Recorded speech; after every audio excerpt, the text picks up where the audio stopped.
know, I was one of the first ones to use the term. And the reason I used the term is a phone conversation that I had about 8 years ago. I was sitting in my office, the phone rang, and the person on the other end of the line introduced himself as a legislative aide for one of the congressmen in Washington.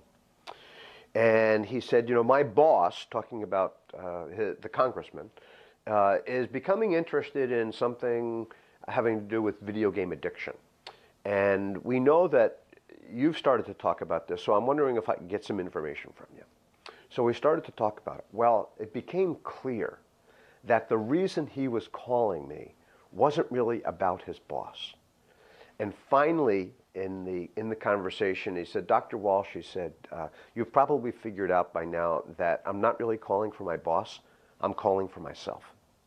And then what followed was him talking to me about how his life had literally shrunk down to video games and work.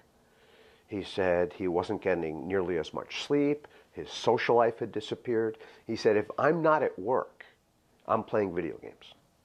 And as we had that conversation, it occurred to me that what he was describing was the same kind of taking over my life experience that people can have with drugs, that people can have with alcohol. As part of my career, for a period of time, I worked in the chemical dependency treatment field. So for about 15 years, I worked in clinically and then directed chemical dependency programs for adults, and then later directed one of the largest adolescent chemical dependency programs in the country. I had spent many hours working with counseling people who had been addicted to alcohol and drugs. And as I was talking to this young man, as he was telling me how video games had taken over his life, I started to, it was almost very familiar.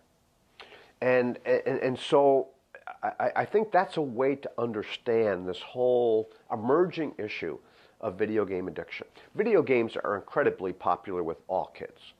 Video games are as common a form of entertainment for today's generation as television was a generation ago.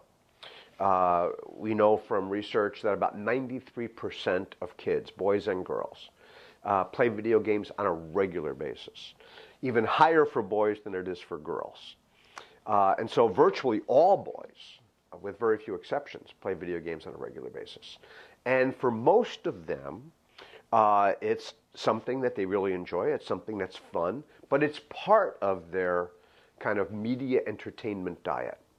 For some kids, and now the research is showing that it could be almost as many as 1 out of 10 kids, they become so immersed in the games that it starts to take over their lives. In some ways that alcohol or drugs can start to take over kids' lives. So what are some of the characteristics? So what we know from people who literally start to get really so involved with games, it has a lot of the characteristics of when I want to be playing all the time. When I'm not playing, I'm not happy.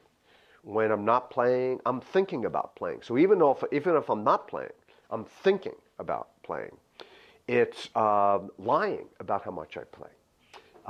So I've talked to young people, usually males, but not always, usually males, who talk about the fact that after their parents go to bed, they get up in the middle of the night and they play video games all night.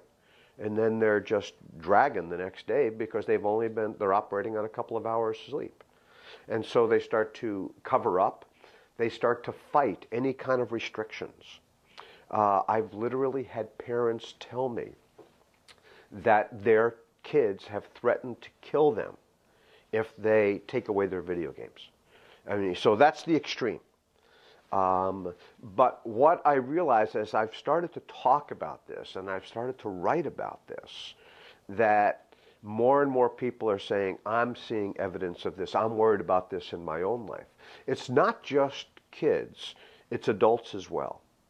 The mother who told me tearfully how she had let her baby cry for a long time in the next room because she was involved in a video game.